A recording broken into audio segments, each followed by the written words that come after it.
আজ বানাবো শীতের মটরশুঁটি এবং টক দই দিয়ে দুর্দান্ত স্বাদের চিকেন। একদম ইনস্ট্যান্ট কিন্তু এই রেসিপি হয়ে যায়। তার জন্য প্রথমেই এখানে বসে গেছি দেখো আদা, রসুন, পেঁয়াজ, লঙ্কা, টমেটো কাটার, যেটাকে বলে একদম বাঙালি ঘরের মটরশুঁটি দিয়ে মুরগির মাংসের ঝোল। তার জন্য এখানে নিয়ে নিয়েছি দেখো মুরগির মাংস, এখানে 1.5 কেজি মতো মুরগির মাংস আছে। নিয়েছি এখানে পরিমাণ মতো আলু, তোমরা যেরকম আলু পছন্দ করবে সেরকম আলু দেবে। লাগছে মটরশুঁটি, এখানে বেশ খানিকটা মটরশুঁটি নিয়ে নিয়েছি, একদম শীতের কাঁচা মটরশুঁটি নিয়েছি। এখানে দেখো ছোট কাপের 1/2 কাপ মতো টক দই। আর মাংসের মশলার মধ্যে কোনো পরিবর্তন নেই, একদম ম্যান্ডেটরি পেঁয়াজ, আদা, রসুন। এখানে নিয়েছি বাটার জন্য ডুমো ডুমো করে পেঁয়াজ, টমেটো, কাঁচা লঙ্কা। আজকের মাংসটা একদম আমি সর্ষের তেলে রান্না করব, তাই জন্য নিয়ে নিয়েছি সর্ষের তেল। লাগছে এখানে ঝাল লঙ্কার গুঁড়ো, হলুদ, লবণ। আর এখানে নিয়েছি আমি কাশ্মীরি লঙ্কার গুঁড়ো, কালারটা ভালো আসার জন্য। এখানে একটা মিক্সার জারের মধ্যে প্রথমে নিয়ে নিলাম পেঁয়াজ। আজকে রাত্রে যেহেতু বানাচ্ছি এই চিকেনটা, একদম ইনস্ট্যান্ট দেখাবো, তোমরাও কিন্তু যে কোনো গরম ভাত, রুটি, লুচি, পরোটা যা কিছুর সাথে খেতে পারো। একদম ঝাল ঝাল কষা কষা করে, একটু গ্রেভি হবে যেহেতু বাড়িতে লোক অনেক। দিয়ে দিলাম আদা, দিয়ে দিলাম টমেটো কুচি, আর দিয়ে দিলাম রসুন। এখানে 1.5 কেজি মাংসের জন্য আমি 2খানা রসুন নিয়েছি, 1.5 ইঞ্চি আদা, একটা গোটা টমেটো, আর ছোট সাইজের পেঁয়াজ 3টে। মশলাটা সুন্দর পেস্ট হওয়ার জন্য দিয়ে দিলাম অল্প পরিমাণে জল। মশলাটা পেস্ট করে নিয়ে চলে এসেছি। এইবার দেখো কত সুন্দরভাবে ম্যারিনেট করে নেব। মাংসটা নিয়ে নিয়েছি, মাংসের মধ্যে দিয়ে দেবো আদা, রসুন, পেঁয়াজ, টমেটো এবং লঙ্কার যে পেস্টটা করেছিলাম সেই পেস্টটা। এরপর দেব বড় চামচের 1.5 চামচ হলুদ গুঁড়ো। এরপর দেব ঝাল লঙ্কার গুঁড়ো বড় চামচের 2 চামচ। তোমরা যে যেরকম ঝাল পছন্দ করো সেরকম ঝাল ব্যবহার করবে। এরপরে দিয়ে দেবো পরিমাণ মতো লবণ। এখানে আমি বড় চামচের 2 চামচ মতো লবণ ব্যবহার করেছি। মাংসের কালারটা সুন্দর আসার জন্য দিয়ে দিলাম বড় চামচের 1 চামচ কাশ্মীরি লঙ্কার গুঁড়ো। এরপর দিয়ে দেব টক দই। টক দইটা কিন্তু এখানে না ফেটালেও চলবে। এরপর দিয়ে দিলাম শেষ পর্যায়ে বেশ খানিকটা সর্ষের তেল দিয়ে বেশ ভালো করে জম্পেশ করে হাতের সাহায্যে কিন্তু ম্যারিনেটটা করতে হবে। যত ভালো ম্যারিনেট হবে মাংসের স্বাদ কিন্তু তত বেড়ে যাবে।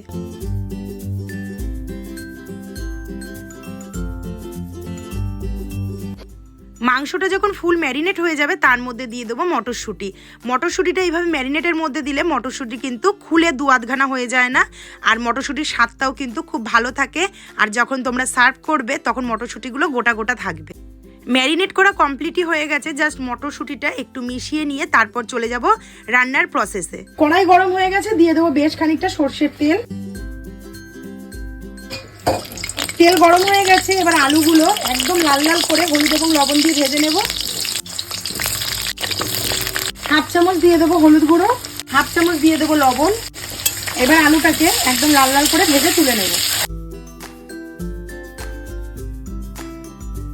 আলুগুলো দেখো একদম লাল লাল করে ভাজা হয়ে গেছে। এবার সমস্ত আলুগুলো আমি তুলে নেব।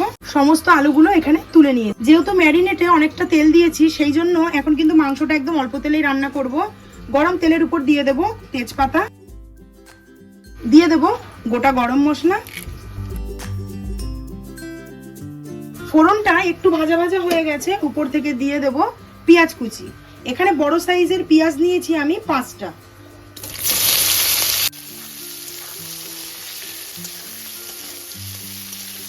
পেঁয়াজটা একদম দেখো লাল লাল করে ভেজে নিয়েছি। এইবার দিয়ে দেব ম্যারিনেট করে রাখা মাংস। আমি কিন্তু আলু আর পেঁয়াজ ভাজতে ভাজতে যেটুকু টাইম ওটুকু টাইমই ম্যারিনেট করে রাখলাম, বেশিক্ষণ কিন্তু রাখিনি। তোমরা চাইলে কিন্তু 30 মিনিট 1 ঘন্টা ম্যারিনেট করে রাখতেই পারো। শীত বলো আর গরম বলো, এই যে দই দিয়ে যে চিকেনটাকে ম্যারিনেট করে রান্না করা হয়, এই দই দিয়ে চিকেন রান্নার কিন্তু আলাদাই একটা মজা আছে। অবশ্যই তোমরা একবার বাড়িতে ট্রাই করো, তাহলেই বুঝতে পারবে। আর আমি আজকের যে মাংসটা তোমাদেরকে রান্না করে দেখাচ্ছি, এর আগেও তো আমি এটা অনেকবার করেছি, সেই কারণে তোমাদেরকে বলতে পারছি কষাতে কষাতেই এতটা পরিমাণে জল বেরোবে। যেহেতু টক দই দিয়ে ম্যারিনেটটা করে রাখা, তাতেই কিন্তু মাংস অর্ধেকের বেশি সেদ্ধ হয়ে যাবে। তোমরা আশা করি ভিডিওটা দেখলেই বুঝতে পারবে। আর অল্প পরিমাণে জল ব্যবহার করলে গ্রেভিটা হবে থকথকে, জাস্ট অসাধারণ লাগে এরকম চিকেন। খুব ভালো করে মাংসটাকে কষিয়ে নেব। এই সময় কিন্তু গ্যাসের ফ্লেমটাকে রাখবো হাই রেখে খুব ভালো করে মশলাটাকে কষে নেব।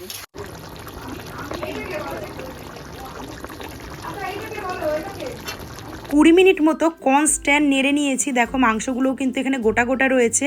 আর যেমন বলেছিলাম দই দেওয়াতে মাংসের থেকে কিন্তু অনেকটা জল বেরিয়েছে, তাতেই কিন্তু মাংস অর্ধেকের বেশি সেদ্ধ হয়ে যাবে। কত সুন্দর এবং কতটা লোভনীয় লাগছে আশা করছি তোমরা দেখেই বুঝতে পারছো।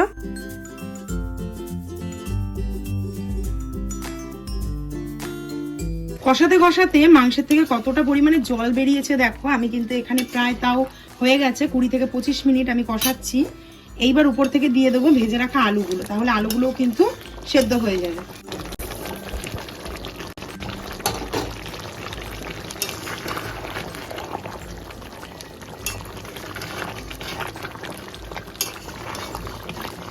কালারটা জাস্ট দেখো, 1 ঘন্টা ধরে লো টু মিডিয়াম ফ্লেমে কষে নিয়েছি। আর যেহেতু টক দই দিয়েছি, মাংস কিন্তু একদম সেদ্ধ হয়ে গেছে। এবার আমরা যেহেতু রুটি দিয়ে সার্ভ করব, সেই জন্য এখানে দিয়ে দেব ছোট মগের 1 মগ জল। দিয়ে দিলাম জল, উষ্ণ গরম জল কিন্তু আমি ব্যবহার করলাম এখানে। আহা, মটরশুঁটি দিয়ে শীতকালের রাত্রে জমে যাবে এরকম চিকেন কষা। এখানে একটা সার্ভিং ডিশ নিয়েছি, তাতে একদম গরম গরম লাল মুরগির ঝোল কিন্তু রেডি হয়ে গেছে আর তোমাদের সামনে সার্ভ করে দিচ্ছি। অবশ্যই ভিডিওটা আমি ভয়েস ওভার দিচ্ছি, যেহেতু সেদিনকে বাড়িতে একটু লোকজন এসেছিল, সেই কারণে।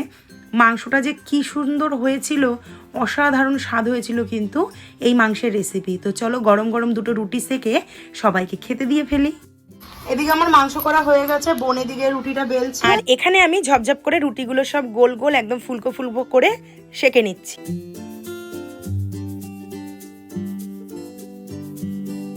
রুটি সেকা কমপ্লিট করে এখানে চিকেনটাকে আমি সার্ভ করে দিয়েছি। বলো তো দেখি কেমন লাগছে, মুখে জল তো চলে আসছে। অবশ্যই রেসিপিটা ফলো করে ঝপঝপ করে বানিয়ে ফেল। দেওয়া হচ্ছে, স্যালাডও চলে এসেছে। ও গরম গরম একদম কিন্তু জমে যাবে। এবার ওরা খেয়ে বলবে কেমন হয়েছে আমার আজকের এই রান্না। খাও, খেয়ে বলো কেমন হয়েছে। স্পাইসি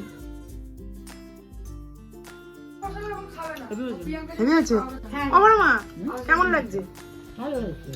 আজকের ভিডিওটা যদি ভালো লেগে থাকে অবশ্যই একটি করে লাইক কমেন্ট শেয়ার করে দিও। ফুল ভিডিওটা দেখার জন্য অসংখ্য ধন্যবাদ এবং অনেক অনেক ভালোবাসা। তো আজকের মতো ভিডিওটা এখানেই শেষ করছি। সবাই সুস্থ থেকো, ভালো থেকো। দেখা হচ্ছে খুব শিগগিরই নতুন একটি ভিডিওর সাথে। অবশ্যই চ্যানেলটি সাবস্ক্রাইব করে নিও। আজকের মতো টাটা।